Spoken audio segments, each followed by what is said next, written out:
Manakory aby sika. Tonga soa eto amin'ny live fifanabeazana indray androany, tsy laza vaovao akory aho na misintona lakolosy fa tsara ho fantatsika moa fa eto aho zany sady mandeha amin'ny page RGL no mandeha ato amin'ny TikTok. Ny pejy RGL na ny compte TikTok dia natao amina sehatra maro samihafa. Fantatrareo tsara ny kaskety ananako dia manana kaskety na pasteur aho en tant que théologien plutôt. Tiako kokoa le terme théologien que pasteur parce que pasteur, qui dit pasteur dia amina paroisse. Io moa tsika tsy mahay tsara le sens de pasteur. Pour moi, le pasteur, c'est pas un titre, c'est une fonction. Zay zany mila vahana kely ho atsika. Ny maha-pasteur dia c'est pas un titre, c'est une fonction. Ary ny maha-pasteur ny pasteur dia noho izy responsable na paroisse. Zay ny dikany hoe pastoral. Fa théologien zany hoe eo zany malalaka kokoa satria ohatran'ny hoe philosophe, sociologue, anthropologue dia zany ndray théologien. Donc je préfère porter le nom de théologien. Qui veut dire théologien? Donc zany manana ny foto-kevitra sy firainkevitra ijoroako indrindrandrindra na amin'ny lafiny resaka éthique. Anisan'ny zavatra kritika zay nataoko hatramin'izay foana ny hoe ny tsy fisiany ny tsy fisian'ny kritika éthique eo amin'ny amin'ny fitondran-draharaha na fiainam-pirenena na fiainam-piarahamonina sy ny sisa sy ny sisa. Ka ny androany ny zavatra resantsika zany dia hiresaka kokoa tsika ny amin'ny atao hoe éthique de responsabilité pour une éducation citoyenne. Éthique de responsabilité pour une éducation citoyenne. Fa ao anatin'izany le lohateny dia hoe rahoviana no mandresy ny ratsy. Rahoviana no mandresy ny ratsy. Zany hoe maninona aho no mirotsaka, miezaka manao ny tsara eo anivon'ny fiarahamonina. Maninona no manana esprit-na militant am'izay heveriko ho combat hampanjakana ny tsara pour faire régner le bien. Tsy mitovy ny motivation'ny olona manao an'io zavatra io. Ary izaho te se démarquer mihitsy am'zareo humaniste, am'zareo philosophe, am'zareo politicien, am'zareo religieux. Je ne suis ni un religieux, ni un philosophe, ni un humaniste, mais je suis un mystique libéral. Zay aloha zany tiako hazava tsara zay positionko zay. Izany rehetrarehetra zany no miconstruire ny etikako amy zavatra zay ataoko. Fanontaniana mipetraka foana ao anatin'ny olona fa maninona RGL manao an'io zavatra io.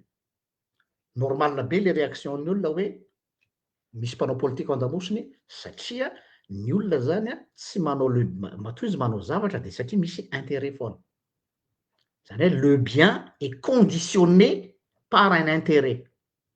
Normal be zany reny ny olona mandeha amin'ny atao hoe méritocratie. Zaho koa tsy idéologue hoe idéaliste be hoe pour faire régner le bien dia tsy maintsy mandresy ny marina.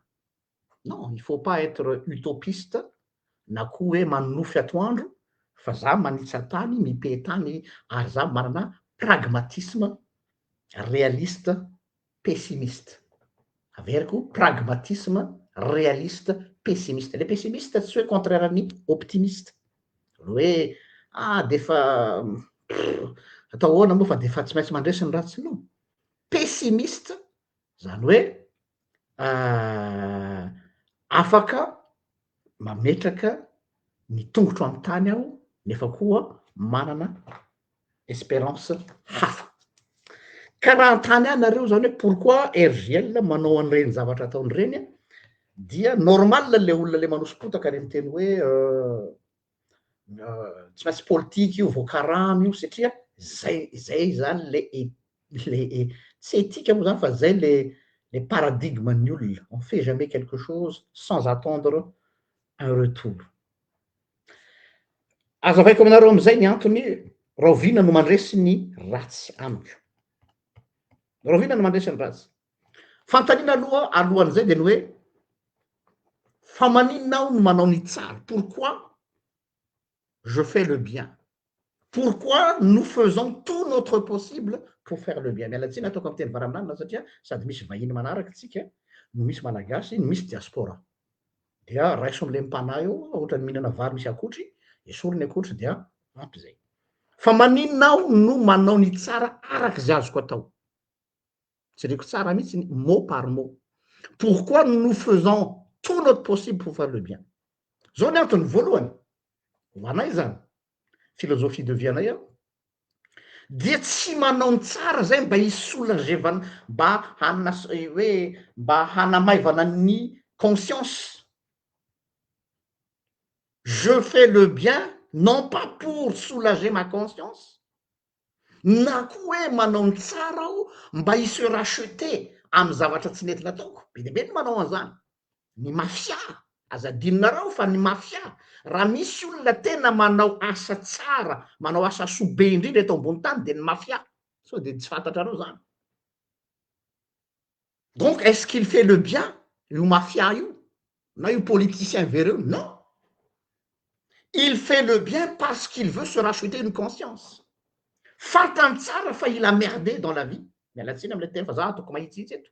Fantany tsara fa nanao connerie izy. De mieritreritra izy fa rehefa misy contrebalance hoe manao zavatra tsara izy, dia ny compteur remis à zéro hoe kosa nefa mba nizara vovo-dronono ho an'le mahantra ery amoron'arabe ery e. Za kosa nefa nizara menaka skoba ho an'ny 4 misaka ny zoma e. Donc compteur remis à zéro. De efa remis à zéro compteur dia il a le droit de faire des conneries à nouveau, manambaka olona, mamono olona, mangalatra, manao corruption. De aveo tonga indray ny farany herinandro dia manao asa soa izy dia remise à zéro ny compteur. Ary be dia be ny manana an'izany conscience zany ny mafia. Zay le izy. Donc za zany raha manao ny tsara, c'est pas pour avoir une conscience, na koa pour racheter une conscience. Ary ty azadino, ny ratsy zay ataoko, ny ratsy zay ataonao dia tsy afabela fa mametraka trace indélébile, mitoetra mandrakariva ny ratsy ataotsika. Ary zay no mahatonga le hoe ny antony anankiray tsy anaovako ny ratsy arak'izay azoko atao satria ça laisse des traces et ça laisse des marques indélébiles. Zay ny antony tokony voalohany hitandrematsika, hiezantsika hanao ny tsara. Voalohany de hoe parce que le mal laisse des traces. Ny ratsy dia mamela takaitra ary tsy voafafa. La misy aza ny famelan-keloko de misy ny trace-ny ratsy. Zay ny antony voalohany mahatonga manao tsara.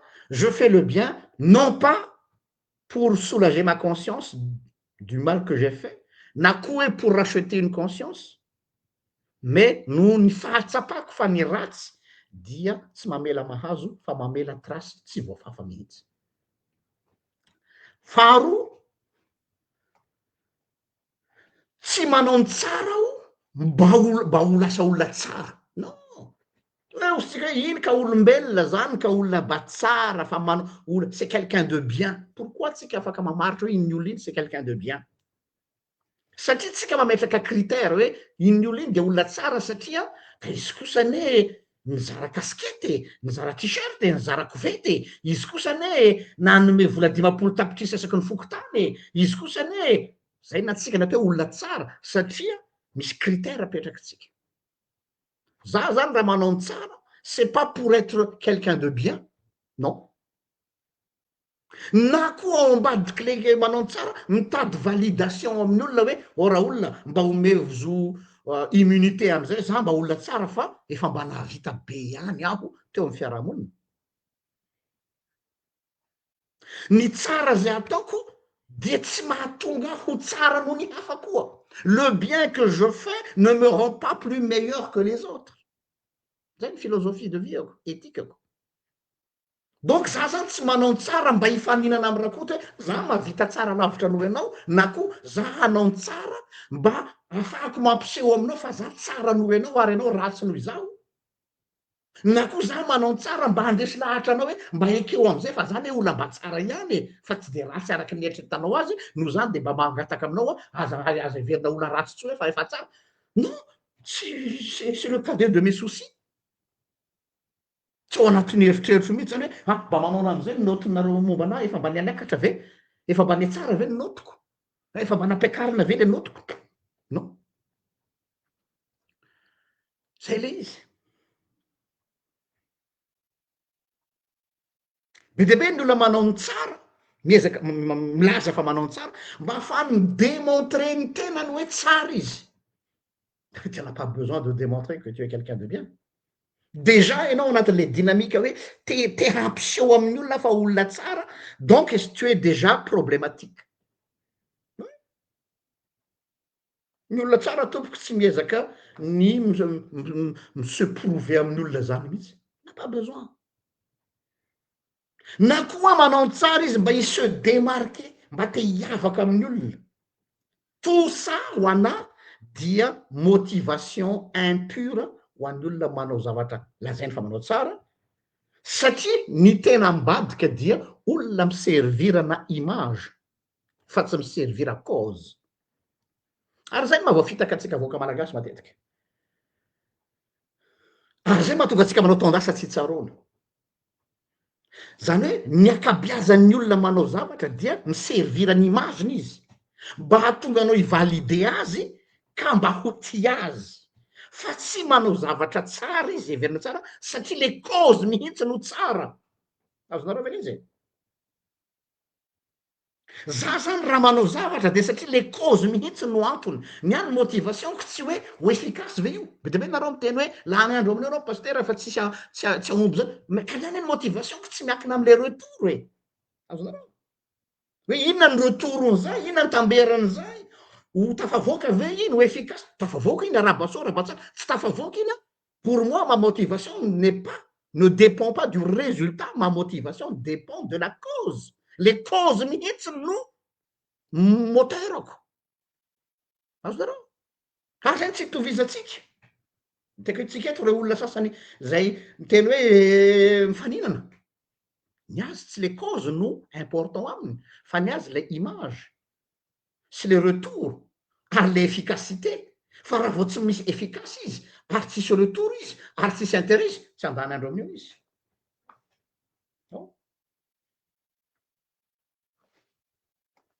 zay ny antony faharo zay le éthique de responsabilitéko ary éthique de convictionko manaraka an'izay idirako landala kokoa amy lafiny spiritualité am'izay ngambany le tsara le bien ny zavatra tsara zay ataoko hoe tsara de tsy manana eritreritra andreo amy lafiny miara-ponona reto ho an'ny olo ao anatin'ny sehatry ny finoana hoe azahoako bénédiction be de be ny olona hoe tandremo ny karma misy ny olona manao zavatra tsara satria ny croyance ny karma na karma io na fanantenana fiainana mandrakizay io na fanantenana bénédiction amiko dia esprit na andevo ny olona manana zany toetsainy zany manana éthique d'un esclave parce qu'un esclave fait toujours quelque chose dans le but hoe mba ho libéreny izy fa ny hoe za hanao ny tsara satria je crois au karma donc tsy le cause mihitsy no manaingy anao anao an'le zavatra fa tahotra karma za hanao ny tsara am'izay a mba azo lanitra azo fiainana mandrakizay de mbola tsy le cause mihitsy ny manosika anao fa matahotra no any amin'ny afobe fotsiny ianao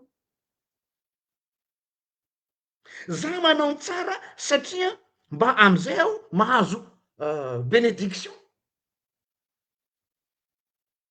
amiko reo karazan'olona rehetrarehetra manao an'izany rehetrarehetra any amiko de olona manana éthique d'un esclave fa tsy éthique n'olon'afaka quelqu'un qui est libre ary zay no maha libéral ho an'izay tsy mahazaka anahy tsy araky nieritreretana sasany hoe libéral de le hoe manaonao fahatany non je suis quelqu'un qui est libre dans ma tête libre dans mon cœur et libre dans mon esprit za tsy eo ambanin'ny épée damoclès n'andriamanitra hoe raha tsy manao anty azy zao de ho any amin'ny afobe avy sa ho any an-danitra na hoe anao antedy am'izay mahazo vanim-bavaka aingana no mbola ola andemo zany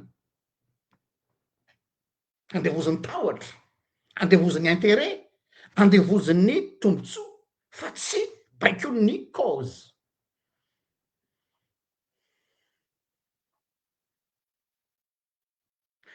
ampiko ihany je ne fais pas le bien na manao ny tsara aho dans un espoir mba azo fiainana mandrakizay be de be ny kristianina manao an'zany mila manao sitrapon'andriamanitra de am'izay mahazo faveran'andriamanitra azadiny fa ny toetsy ny isika ny zavatra zay ananako zao za miaina zao zao existenceko zao ny vady aman-janako ny asako ny fivelomako ny zavatra kely zay mba ananako c'est une faveur que la vie m'a donné et non un dû azonareo ve mahasamihafa an'zany c'est une faveur et non un dû une faveur ny existenceko donc Dieu ne me doit rien ozy izy le humoriste mainty nyteneniko tamy sazany io iny et je ne dois rien à Dieu eo mety tsy zakany religieux piétiste puritain zany teniko zany Dieu ne me doit rien et c'est pas fini je ne dois rien à Dieu za zany tsy manao zavatra par dette morale amin'Andriamanitra mila manao an'ity fa so de anenenako natry an'Andriamanitra so de ahoana ozy Andriamanitra amiko ina no ny adititsy an'olon-dratsy non za tsy d'accord am'zany fitenenana zany je fais le bien parce que je pense que c'est quelque chose de bien la cause est noble donc je le fais sans attendre hoe azo bravo amin'ny rakoto sy rabe eo amin'ny alatranoko a na mahazo médaille ordre de mérite a na ko ozy izy Andriamanitra zaza endry le zanako zany fa zany tena kristiana non c'est pas ça parce que ho anahy ny fiainako de c'est déjà une faveur et non un dû donc tsy za mihitsy no hiandrandra zavatra amin'Andriamanitra ary Andriamanitra ko tsy miandrandra zavatra amiko ao ve fa relation d'amour nanay tiany aho de miaraka aminy aho miaraka amiko izy satria tsisy antony itiavan'Andriamanitra a mihitsy ina moa mba itiavan'Andriamanitra amin'ny hergele tsisy za raha décevant ary inona koa moa no hitiavako an'Andriamanitra tsy ny lanitra fa izy mihitsy ny tiako la beauté de son âme la beauté de son être ny maizy azy an'Andriamanitra ny fizian'Andriamanitra mihitsy no tiako fa tsy ny lanitra zay honenany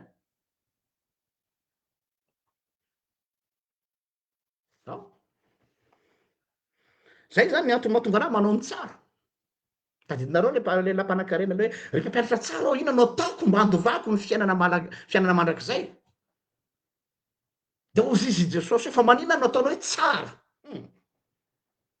enjana be le valy teny Jesosy hoe pourquoi tu me dis que je suis bien c'est quoi le bien c'est pas un caractère tsy toetra fa c'est une personne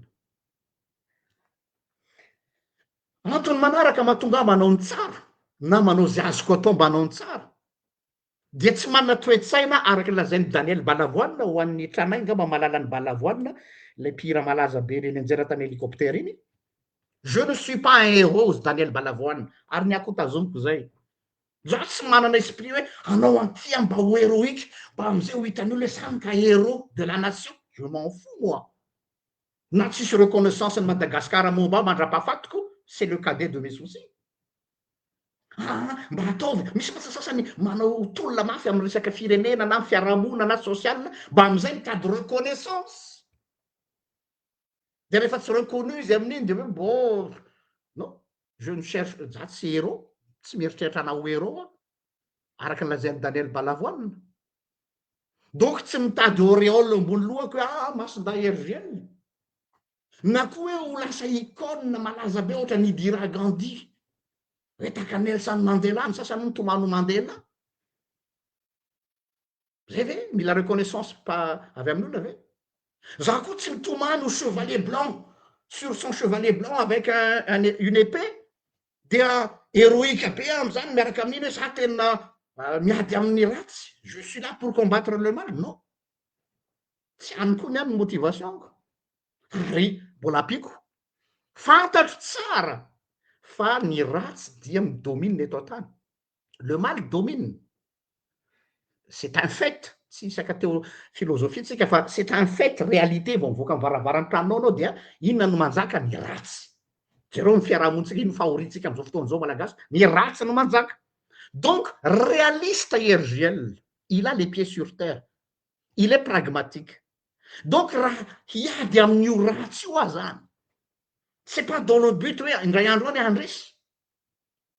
Fa ny raha miady amin'ny ratsy dia misy olazaiko aminareo ny antony rehefa avy eo.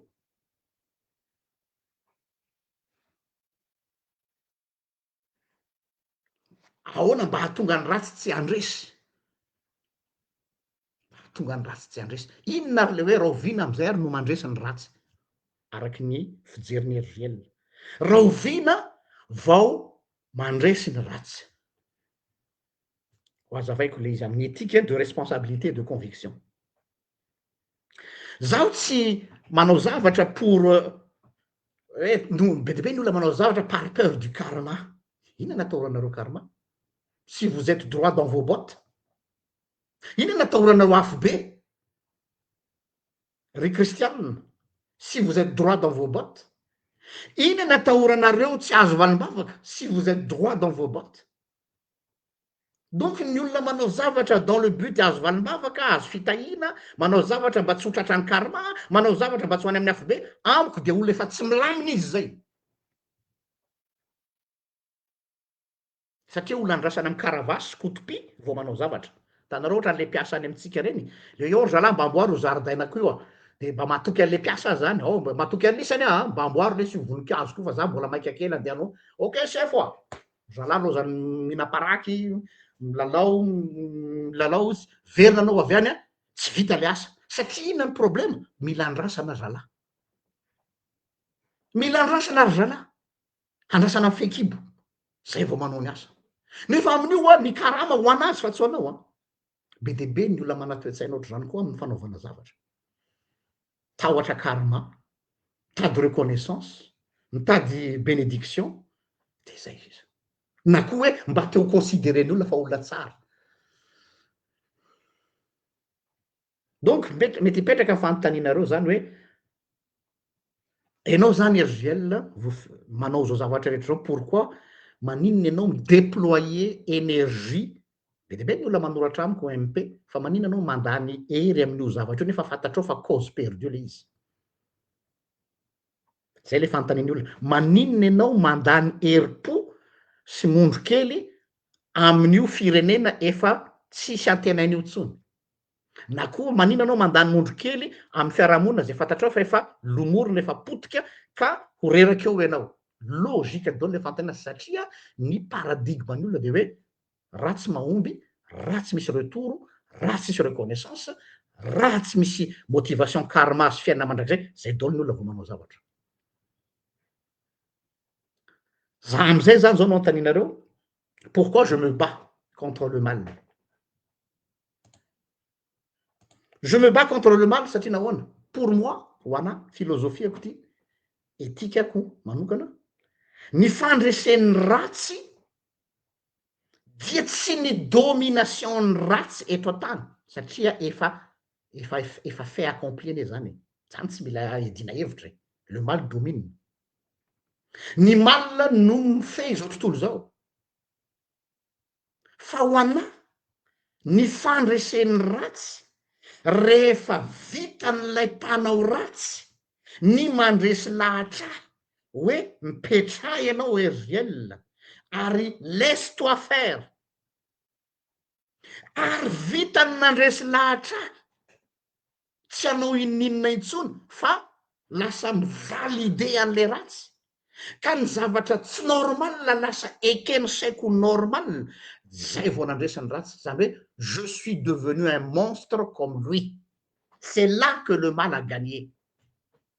Mety manjakazaka ny ratsy, mampahory, mampitomany, manandevo, manaliky, manao tsinitsinina olona, fa mbola tsy mandresany ratsy amiko am'izany.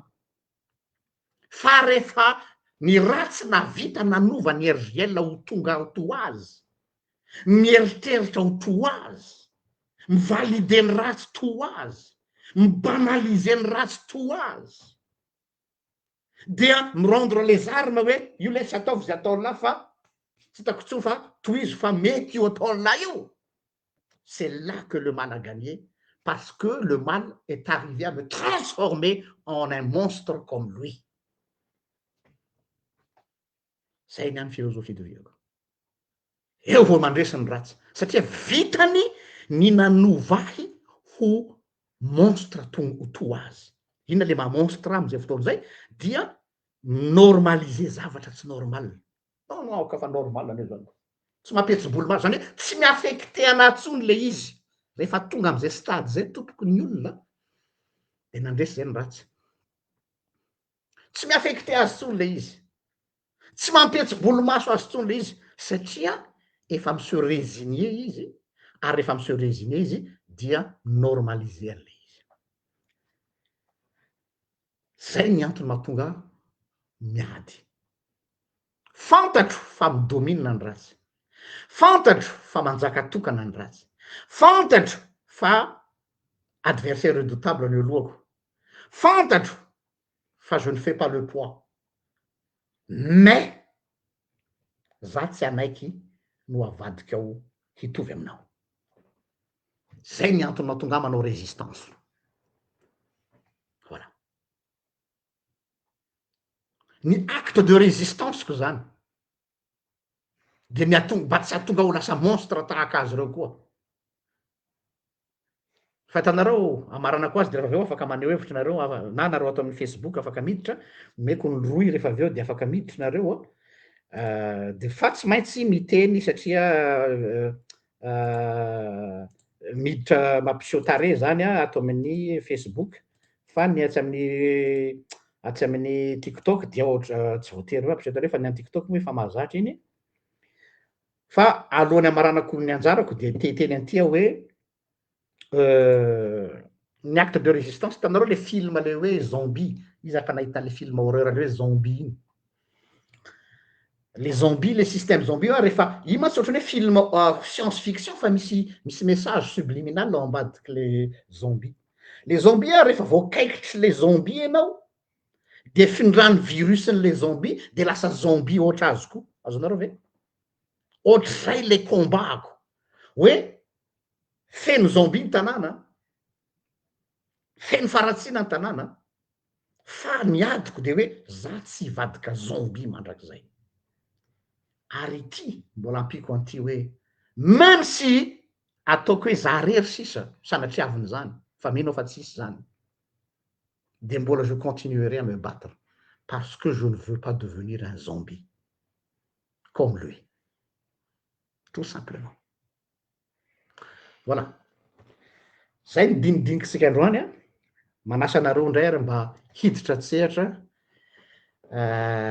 isika afaka manao micliquer eo am'lay sarin'olo anakiroa ho an'ny TikTok de mampakatra anareo aho ho atsika atao amin'ny Facebook de io ny roy de afaka mampiditra anareo aho raha ohatra ka misy te haneho hevitra mahakasika an'izay. Aleo tsindriana tsara mahakasika an'izay fa tsy zavatra hafa akory. Natsika masy fifampitezana koa ny eto indraindray fa tsy hoe voatery filazana zavatra ihany. Tsika manana vocation be deaibe fitezam-panao, misy fotoana manao catéchisme d'adulte, indraindray manao fampianarana ohatr'izao, ty zany karazana conscientisation citoyenne fa miainga avy aminay éthique. Ok, dahoary donc mafimafy tsara raha ohatra ka hisy teny atao amin'ny allo tompoko ilala soa ty zany tsy mamaky soratra fa ty tena vidéo na audio zany.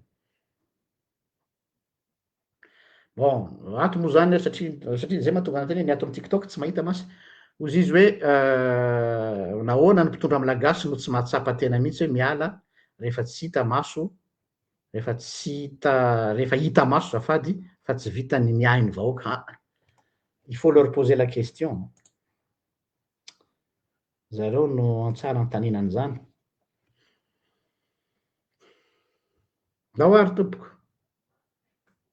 Zay ny tary resaka. Raha fehezana zany de hoe fa maninona aho no manao ny tsara, zay zany le temantsika dia ny objectif dia éthique citoyenne.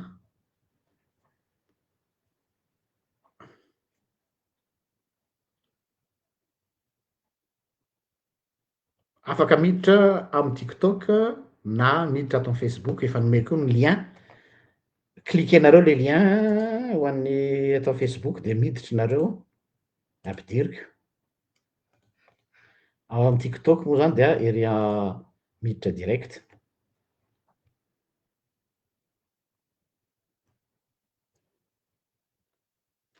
Lasa misy miditra ato Toupy. Bonjour. Miarahaba i pasteur.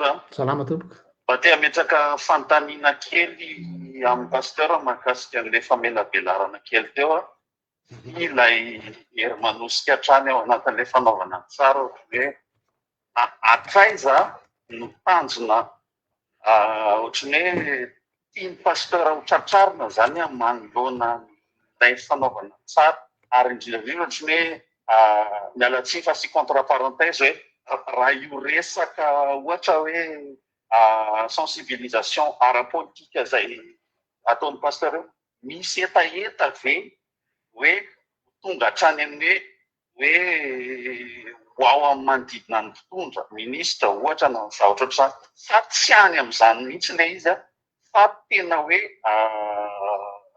eo zany hoe aiza ny limite tiany pasteur tratrarina zany amin'izao le ya tsara fanontaniana.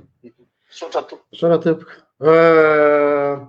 Zaho moa mampianatra théologie amin'ny école biblique Voatsinapy dia misy amin'ny éthique ampianariko ny mpianatra natao hoe éthique de conviction tanananakavia, éthique de responsabilité ny tananakavanana. Zany hoe ny conviction-nao tsy maintsy traduisenao ho responsabilité.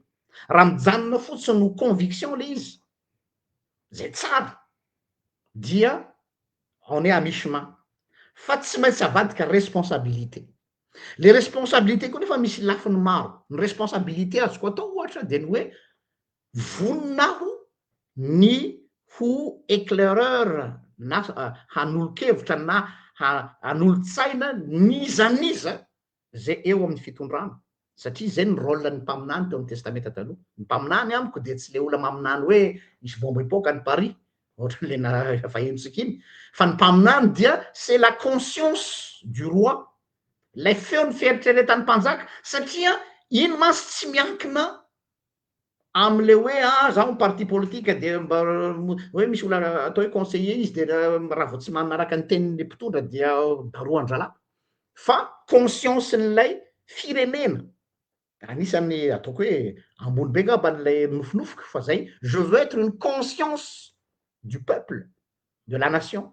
Je veux être, c'est encore un désir, un souhait, mbola tsy tonga am'izay tsika fa anisan'izay ahatonga tache d'huile eo amin'ny fotom-pisainana le izy zay ray fa concrètement ihany koa dia misokatra ihany koa amin'ny nizaniza ataontsika hoe force vive politique na force satria misy atao ny élite mantsy misy atao élite cognitif le élite le mpanolo-tsaina de misy ny atao élite de gouvernance. Raha ohatra ka ilain'ny élite de gouvernance ny éclairage omena tant mieux. Tsy ilainy moa dia tohizana foana lay sensibilisation eto amin'ny ilany. Zay ngamba ny azoko malina ny Toupy. Mbola te antany any hoe raisitsika ary hoe tonga eo amin'izay toerana izay pasteur hoe lasa mpanolo-tsaina an'izay mety sehatra anankiray misy eo amin'ny fitondrana fa iarahana mahita moa zany le système maty amin'ny système-ny fanjakana malagasy io ary fantatry pasteur tsara le izy de nisy vidéo zay nanehoanao hevitra mikasika ny hoe tam'le resaka député maty iny de nisy phrase-nao zay nametraka manao hoe zaho de tsy angina ary tsy anaiky ho andevoziny mamona. Oui. Ataoko hoe terme mety hoe tsy mirehetra no mahazo an'le hoe tsy ho andevoziny mamoana ako ny ao anatin'le hoe resa-bola eto. Inona no azony pasteur Amela Belarana kokoa ary an'iny parti iny hoe satria mantsy zany zay rehetra olona te hiditra teo mantsy nilaza daholo tsy ho andevoziny le mamoana. Tsy ho zany ray dia tsy ho zao akony fa raha ho an'ny pasteur manokana ary inona no mety azony pasteur anazavana hoe karazana palizy tsy ahatonga ho tafiditra ao anatin'io le système ve novaina après an'ny pasteur manokana sa misy atoa-kevitra azonao entina tompoko misaotra indrindra. Oui, ny système aloha tsy maintsy hovany satria ny problème masy dia ny manometraka fahefana mivangongo amin'olona anankiray. Zany hoe rehefa ny mpitondra manana droit de vie ou de mort tsy misy ny atao hoe contre pouvoir, zay mahatonga an'io corruption io de mahatonga an'lay alay-panaraka lay teneninao hoe andeha handadilady sisy lelaka satria am'izay mba mahazo, fa tsy maintsy apetraka zay kanefa mandra-pahatonga am'izay koa nefa de tsy maintsy mila olona ihany koa mametraka an'le atao hoe éthique de conviction. L'éthique, problème ny firenentsika ane tena tsisy éthique intsony, na ny politicien na ny administration na ny justice tsisy éthique. Or ny système tsara be le anova rafitra anova système nefa le système raha vao tsy maintsy éthique aloha no mametraka le système fa tsisy système milatsaka avy any an-danitra zany. Donc tsy maintsy misy pionnier kamikaze ve lazana zany manao zay mba hipetrahany ka ho anahy manokana anisan'ny zavatra efa niraisiko mesuration niraisiko moa zany fa fanarahana misy anay ato anatin'le fikambana hoe fanorenana miabo dia izay jamais miditra ao anatina parti politique. Efa betsaka no nanandrana fa non, je ne mange pas de ce pain là justement mba mahatonga an'io mba hahatonga ho électron libre. Ny olona rehefa électron libre tsy manana olona eo ambony lohany, j'ai pas de compte à rendre à qui que ce soit, dia manana liberté de parole ianao. Fa raha ianao manana compte à rendre amin'ny olona de na tianao na tsy tianao tsy maintsy misolelaka ianao. Zay zany le ataontsika hoe balise ve ny azo ilazana azy sa mesure d'accompagnement fa mifampiakina le système sy le éthique. Donc le éthique aloha no mandeha mialoha mba ahafahana manova an'le système. Aveo rehefa mipetraka le système de le système am'izay no miimposer le éthique hipetraka de tsy maintsy esorina tsika zany na tiatsika na tsika tsy zakatsika le fahefana mivangongo amin'olona anankiray tsy na olona tsara tohina araka le teninao teo tsy maintsy alay-panahy rehefa ela ny ela satria baikoan'ny agenda politique izy. Zay zany ny zavatra anankiray. Mankasitraka indrindra tompoko misaotra betsaka ny amin'ny faneho-kevitra dia angamba hitana ako fa omeko an'ny hafa indray raha misy haneho-hevitra.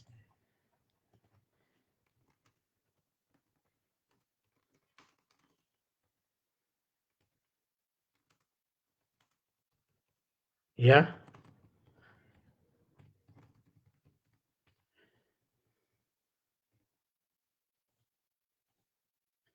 Manontany anareo mpanaraka ny page hoe hitanareo ve le lien zaraiky io le momba an'le roy le StreamYard.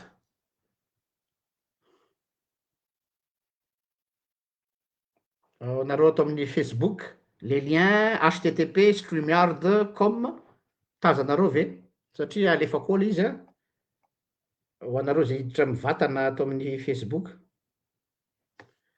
mba hanaovy retour kely aho hoe hita ok. Voilà, merci.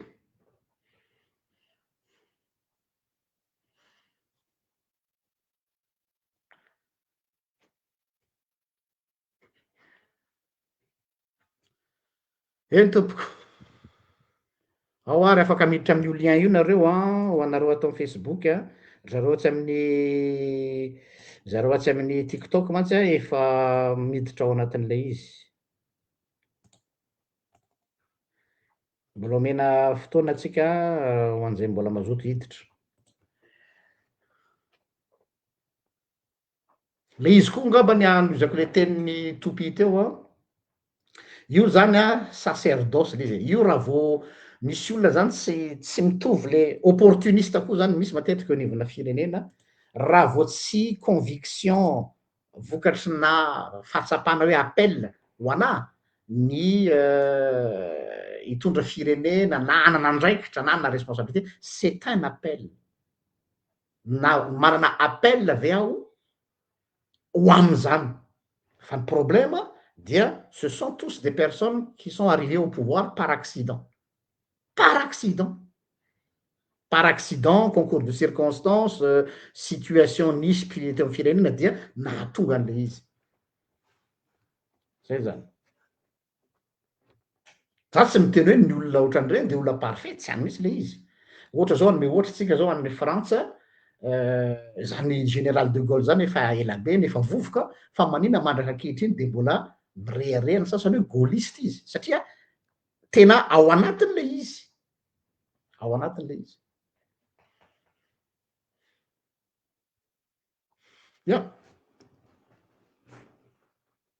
manome fiteninantsika hoe raha oviana no maharesy ny ratsy efa voalaza teo moa le izy ray manontolo tsy amerina tsony fa lasalasa ny fotoana fa raha fehezina zany de hoe amiko mandresy ny ratsy rehefa vitan'lay mpanao ratsy ny mamadika ho lasa monstre ohatra azy fa tsy hoe kory hoe ka manjaka tokana ny ratsy de za tsy anao tsony fa zay eo matsiny mahatonga ny am'izao raharam-pirenena zao no tena hitako mihitsy be de be zany no kivy hoe makivy le toe-draram-pirenena makivy le toe-drara ka satria raha vao lay résultat no source de motivation tsika de vetivety tsika satria io ne politique d'usure usure le bien contre le mal usure hoe ny ahatonga anao ho leo dia mi se résigner dia mivalide an'le ratsy dia normaliser an'le ratsy dia lasa mivadika ohatra azy anao de lasa zombie koa zay le izy ane donc za zany manentana hoe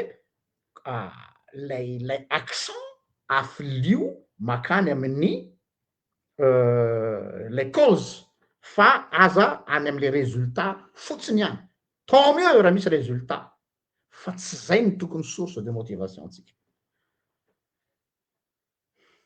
tsy no hoe voatarikany tsy any any le izy razafindrakoto mandresy ny ratsy rehefa zaho mihitsy no mivadika ho lasa to azy le voatarika eo ihany hoe manaraka an'le olona fa hoe za mihitsy no lasa ohatra azy zany hoe lasa zombie hitanareo ohatra le film zombie hoe kakerin'le zombie le olona de lasa mivadika zombie zay zany izy raha tsorona fa avy eo afaka mamerina ho anareo ato amy tiktok tsy voatahiry ato moa ty video ty fa live fa afaka mijerinareo amy page IRGL de ao nareo afaka mamerina ny manino filazako an'izany ny mihaino am'izay firahikevitra rehetrarehetra ny voizina teto zay ve tsisy intervenir antsony ve nareo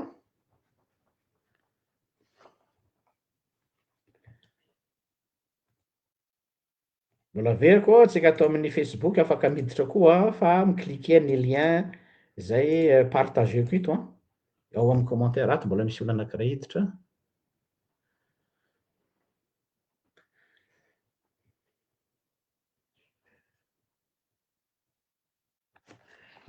miaraba anao miaraba tompoko miaraba anao pasteur ia miaraba samly moa zany atsonanao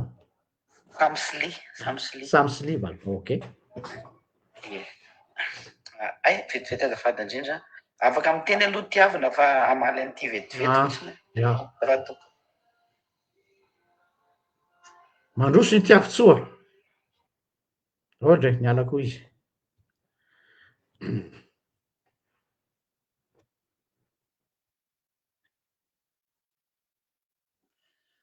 mandrapa aloha de sorana be de be nareo zay mandefa an'ireny le cadeau alefanareo pendant live reny za mbola sy tena mahay an'izy ty fa nampianariny zanako hoe misy olona mandefa cadeau anao reny ozy izy de mba isaoro de za tsy nahalalaka hoe misy an'izany saotra betsaka tompoko ny am'ireny fanomezana alefanareo pendant live reny fa de makasitraka oui ny thème efa voalaza eo ambony io i kialabozy mialatsiny fa zay moa ny comptenao ato hoe raha oviana no maharesy ny ratsy na ny farany le mal quand est-ce que le mal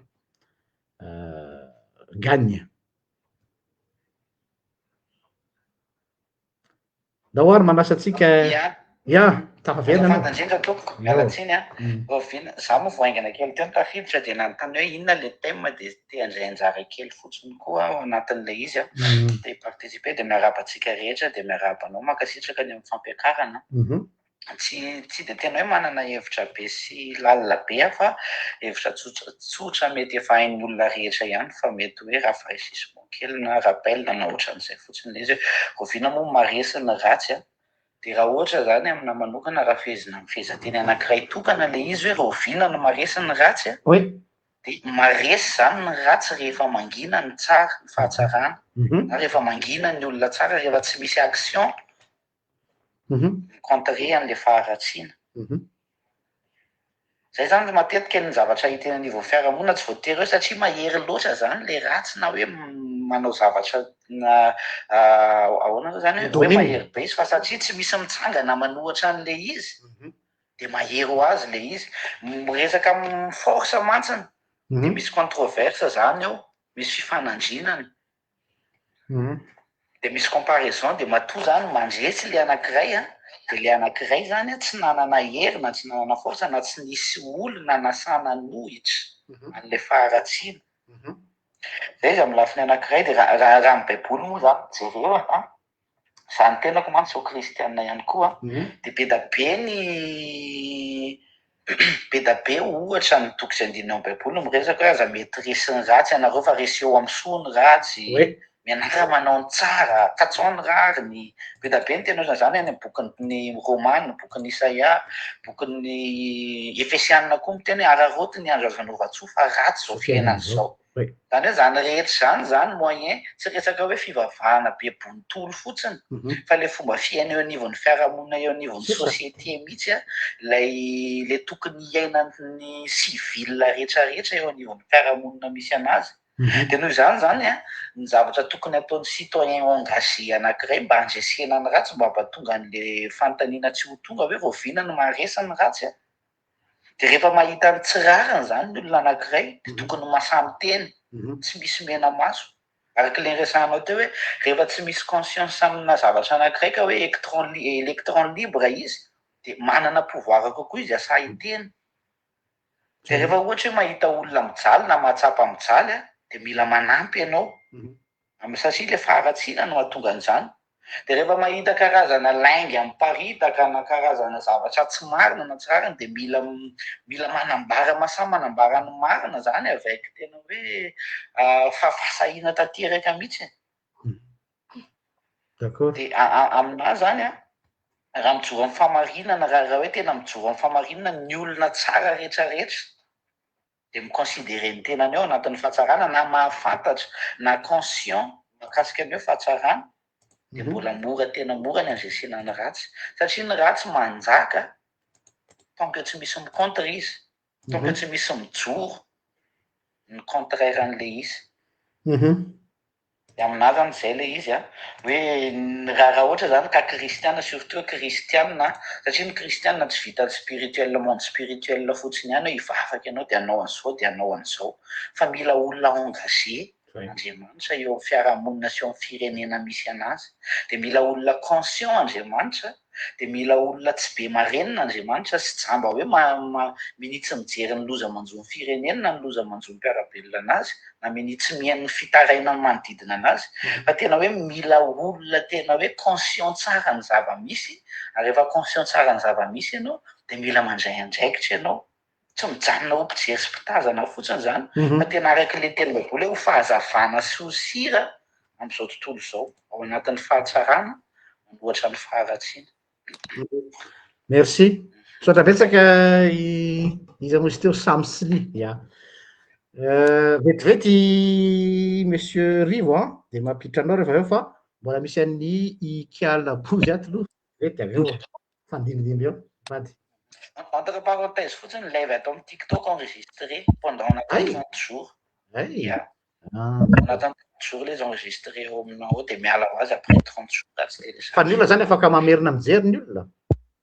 C'est modérateur omenao accès anao afaka mamerina mijery.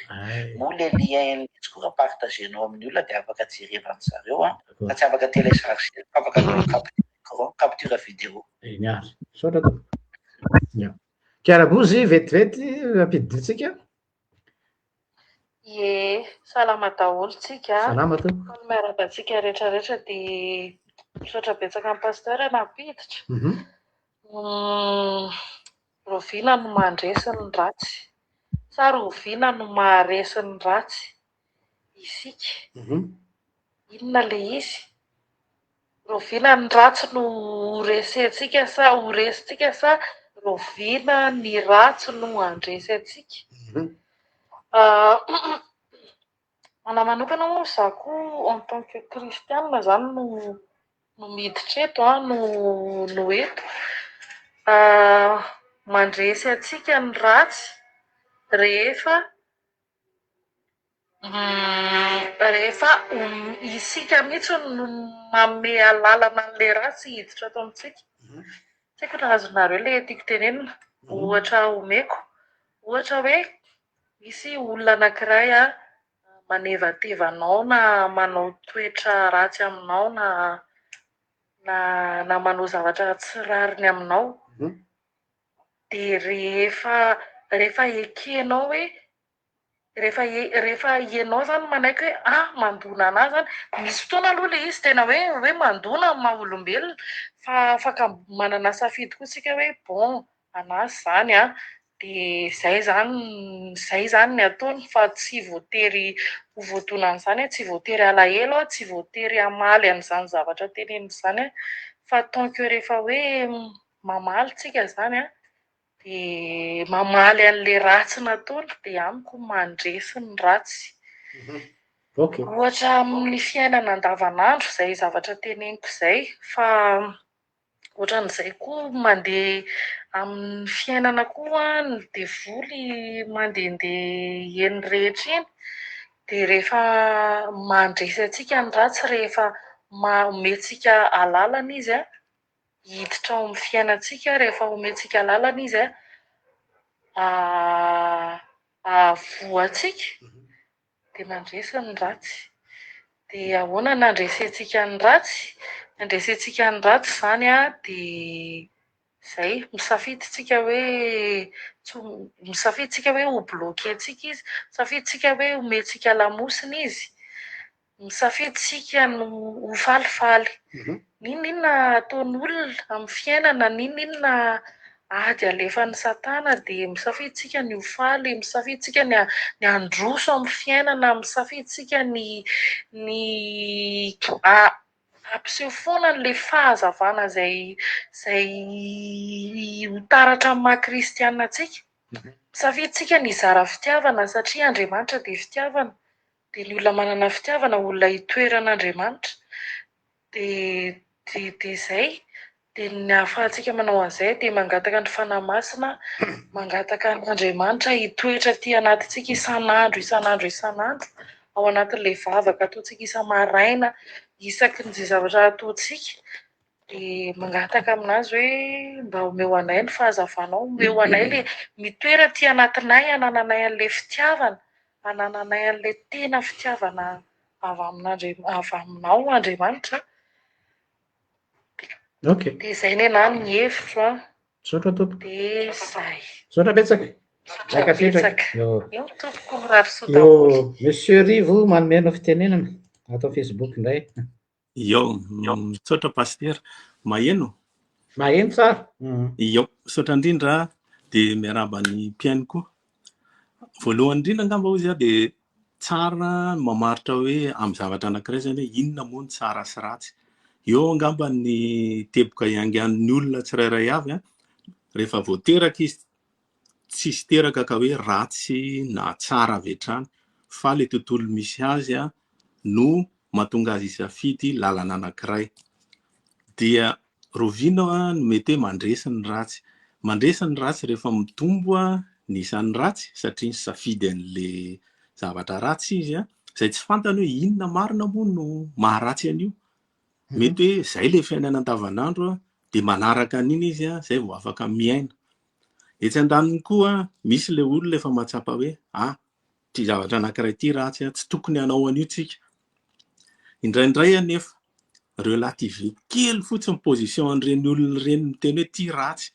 Ohatra ilay miteny hoe iny ange navita zavatra ihany a na de nangalatra azy le zavatra ohatran'izay tonga de manimba be mihitsy raha vao misy an'izay hoe kanefa ny zavatra anankiray any hoe ianao ve zany tsy maintsy strict be hoe za contre foana raha vao ohatran'izay koa nefa anao amin'ny fiarahamonina de isy miteny hoe lahy antra velona mpiasa ben'Andriamanitra tsisy dikany lahy inona zao ny tombontsoa azony lahy tamin'izay zay zao jereo ty ny 4 anay sy ny sisa dia ohatrany hoe tadoresy lahatra ianao de somary mangina ianao nefa une fois anao mangina de mitombo de ozy izy ny olona ka irarivo arane iny le miseho masika be jereny lisa efa mangingina izy efa manaiky an'le système de ohatrany hoe resy zany ianao de ohatrany hoe le position anao tsara zany ohatrany tsy mety andray ohatra mihitsy azy zao ohatra miresaka toekarena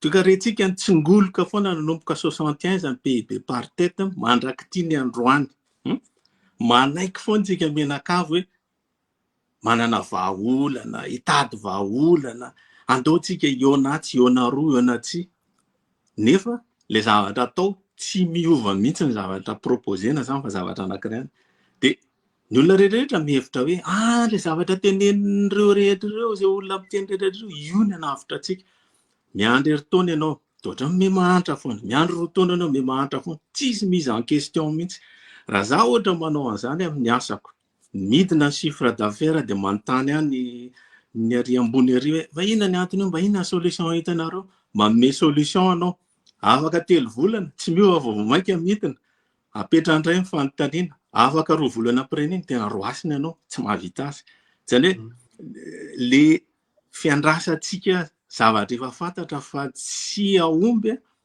noho ny ataoko hoe fandrebrepena ave noho ny tsy fahafantarana zavatra hafa ave no mahatonga ny ratsy io moa ny ratsy hitako voalohany potika le toekarena ka izy ara no atenaina miresaka manam-pahaizana ianao be théorie mahavarina raha ny expérience tsy représentative rehefa miresaka an'le olona tena sahira ianao ka teneninao azy le vahaolana amin'ny terme simple de faly izy tsoroko anao fa zany ny anisany tsy mahakivy miresaka foana vahaolana momba ny toekarena raha nakany Madagasikara niresaka tamin'ny manam-pahaizana be théorie la tsika tsy afaka manao an'izany ny tabatra FMI sy Banque mondiale etc pp fa miresaka an'le olona mahantra ianao mpanety nandeha niety de zareo miresaka politika de nasaiko nankina izy de 15 minutes nanazava solution de faly be ry zareo hoe tahin'Andriamanitra ianao fa raha zany vahaolana entinao zany mba tonga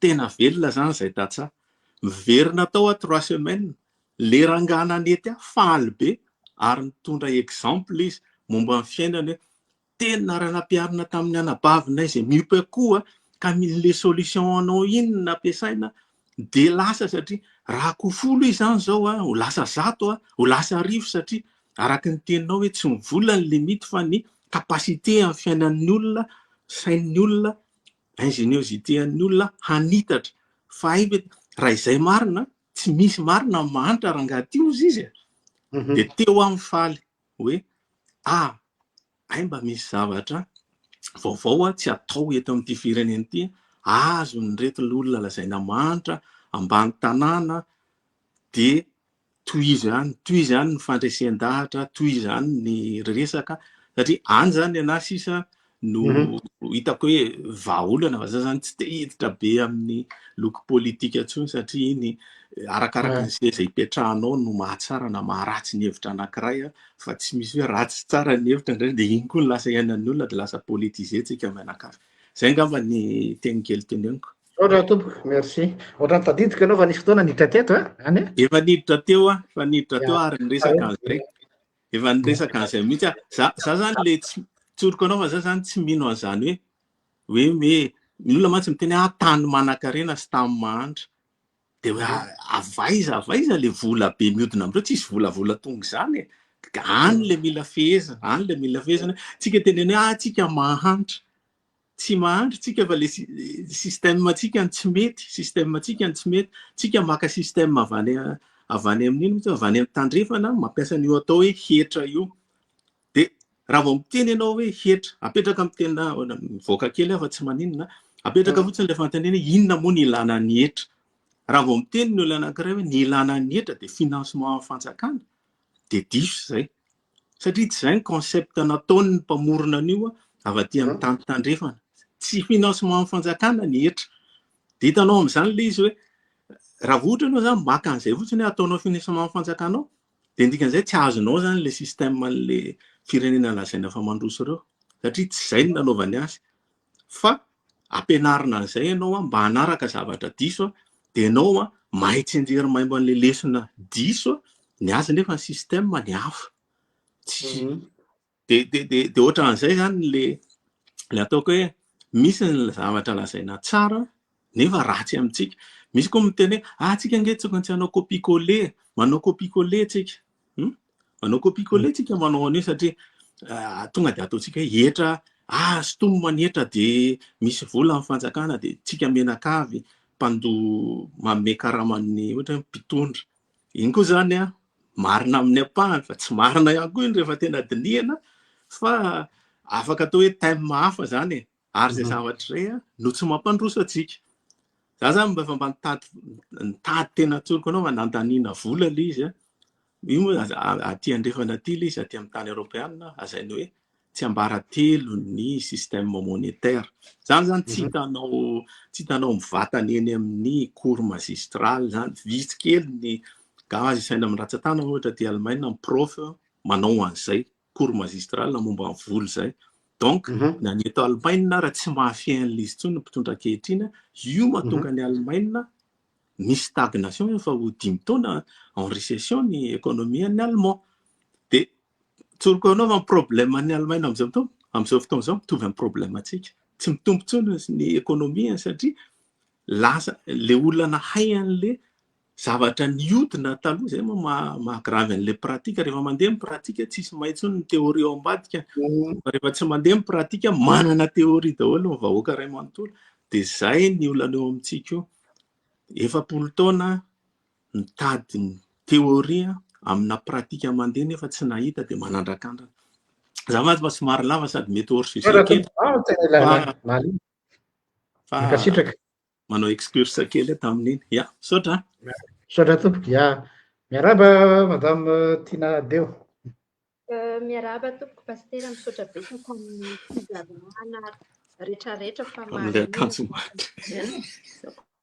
dia ny zavatra tiako fangatahana ve sa remarque no ilazako anazy hoe sao dia tsara ampatsiahivina amintsika aminay mpanaraka moa zany hoe inona no définition mazava tsotra ny atao hoe tsara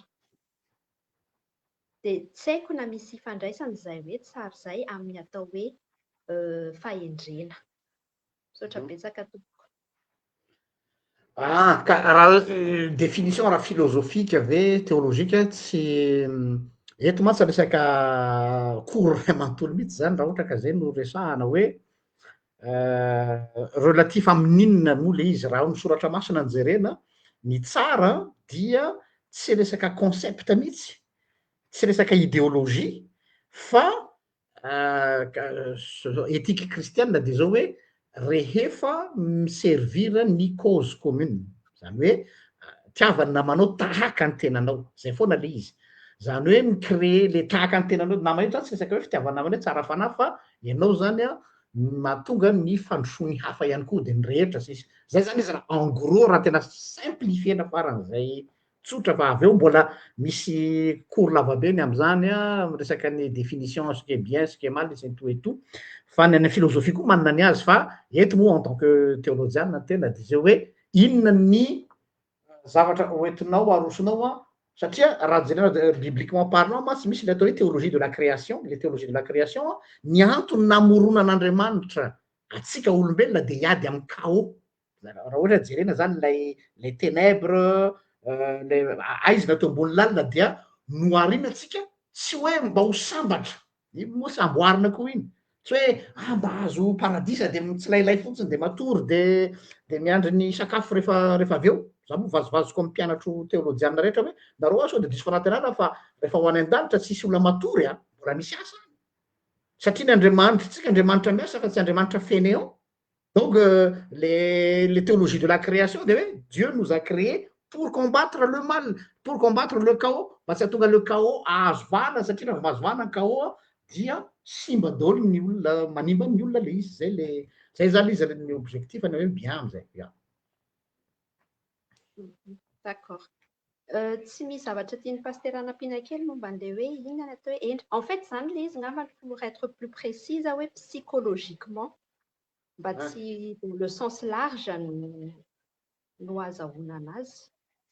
Hoe inona ny zany nanahy tonga de côté théologique zay misy nitondrako azy tsy resaka psychologique fa côté ny anahy zany terre à terre ny amin'ny ohatra zao hoe maninona zao misengager amina cause anankiray de satria zay zavatra zay le izy satria hoe raha vao amela am'izao dia grignoter terrain foana ny loza na ny catastrophe na ny désordre moral na ny fahasimban'ny toetsain'ny olona na ny fahasimban'ny fiainam-piarahamonina fahasimban'ny tontolo iaina fahasimban'ny économie amin'ny lafiny rehetrarehetra donc zany a je me dois m'engager mba il faut être réaliste hoe io tsy ho foana io fa au moins mba mifrener na miralentir an'ilay izy ohatran'ny hoe maninona ny dokotera anankiray a efa ohatra hoe tsy mety resy mihitsy ny cancer fa maninona misy any nefa les fondations lutte contre le cancer dia ny objectif azy ireo à long terme hoe mba hitan'ny fanafody bien sûr fa entre temps zareo de manao zay mba hirallongevana ny durée de vie an'ny olona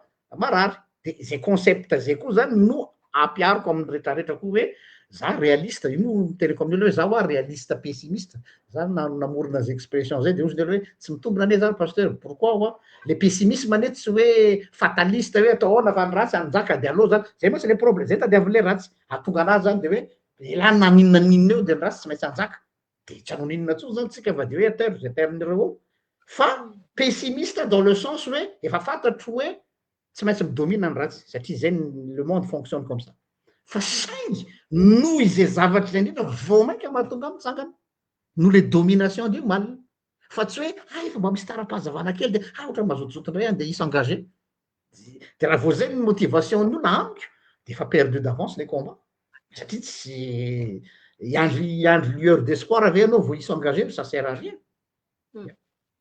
D'accord. Mazava misaotra betsaka tompoko. Mirary Bientôt. soa. Rary soa io énergie zay ngamba ny raha tsisy olona hiditra tsony de faranatsika eo ny androany hoe afaka miditra ianao samly oui aiky efa ok azafady tompoko fa ohatrany hoe matety mpiavy fa sy manino mahafinaritra anahy moa no mahafinaritra anahy no manaraka sy mijery ny vidéo anao sy ny fanehoan-kevitra anao ary iombona-kevitra mba tsy tenenina zato isan-jato de 5 isan-jato satria tsy misy tonga lafatra mantsy tsika de eo am'le tiako ampiana kely fotsiny tam'le teo somary nisy appel kely teo de lasa tsy de tena hoe mifantoka be fa le misy teboka maromaro zany misy teboka maromaro no raisokonao teto makasika an'leo roviana amin'ny maresy ny ratsy ny teboka voalohany tiako fampizarana antsika ao anatin'le izy de zay hoe mandresy zany azo lazaina hoe mandresy tsy misy tsony kosa angamba définition hoe azontsika hoe faritina hoe izany tsy malala hoe ohatrany ahoana ny faharatsiny olona manana moral sy manana conscience daholo tsika tsirairay avy mahafantatra naturellement hoe ohatrany ahoana ny zavatra ray tsona hoe ratsy de ohatrany ahoana sy amin'ny fomba ahoana iny faharatsiana iny no mandresy de mandresy zany ny faharatsiana iny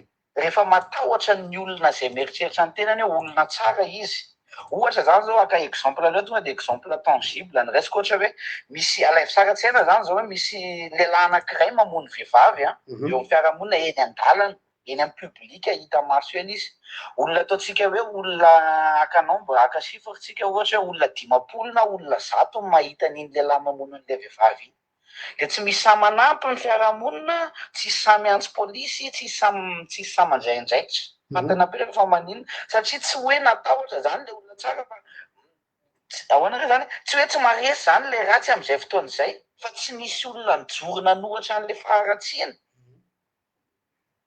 donc zany rehefa matahotra ny teny marina hijoro amin'ny famarinana zany ny olona anankiray dia manjaka ny faharatsiana zay ny teboka voalohany. Teboka faharoa dia mandresy ny faharatsiana rehefa lasa ohatrany hoe mahazatra loatra le izy. Rehefa lasa hitanao zany le izy zavatra fahazarana. Ohatra zany zao misy zavatra zany zao rehefa hitanao voalohany aloha dia ohatry mampivarahontsana be zany hoe tario ny nisy an'izao, tario ny nisy an'izao, dia mivarahontsana ianao réaction logique amin'ny olombelona naturel. Fa rehefa isan'andro no misy an'izay zavatra izay dia lasa ohatran'ny normal le izy, lasa ohatran'ny mahazatra. Ohatra kolokolo zany zao, kolokolo zany zao a, tamin'ny voalohany conceptn'izany voalohany dia hoe tena zavatra mamoetra, tena zavatra ratsy zany. Fa rehefa amin'izao vanim-potoana iainantsika izao, lasa ohatran'ny normal ny kolokolo fiainana, raha ny fisotro ny kolokolo, raha ny fisotro ny fandengana, raha ny fisotro ny fijangajangana eny anivon'ny fiarahamonina, ny tanora sy ny ohatr'izany. Ny zava-mahadomelina sy ny sisa lasa ohatran'ny hoe normal. Ny fijerena zavatra mamofady mandeha amin'ny Facebook, mandeha amin'ny any, lasa ohatran'ny hoe normal le izy. Taloha zany zany zavatra rehetra zany ohatran'ny hoe na mena sa fa ankehitriny dia be da be no laza normal zany zavatra zany. Dia zay amin'izay sehatra zay zao mandresy ny faharatsiana satria lasa fahazarana ho an'ny olona le izy dia tsy nisy olona mijoro, tsy nisy olona nasany teny dia lasa zatra n'le fahotana sy le faharatsiana zany ny olona. Habitude io le resahana hoe ny habitude lasa seconde nature, lasa zavatra normal ka raha misy olona mijoro kely anankiray amin'iny dia lasa iny olona indray ny hafahafa be sy torahambato rehefa avy eo. Ny fahatelo metoan'ny faraparany fa tsy dia hoe idribla be mialatsiny tompo. Dia mandresy ny ratsy eo le hoe rehefa mangina mitovy an'le tary rehefa tsy miteny ihany.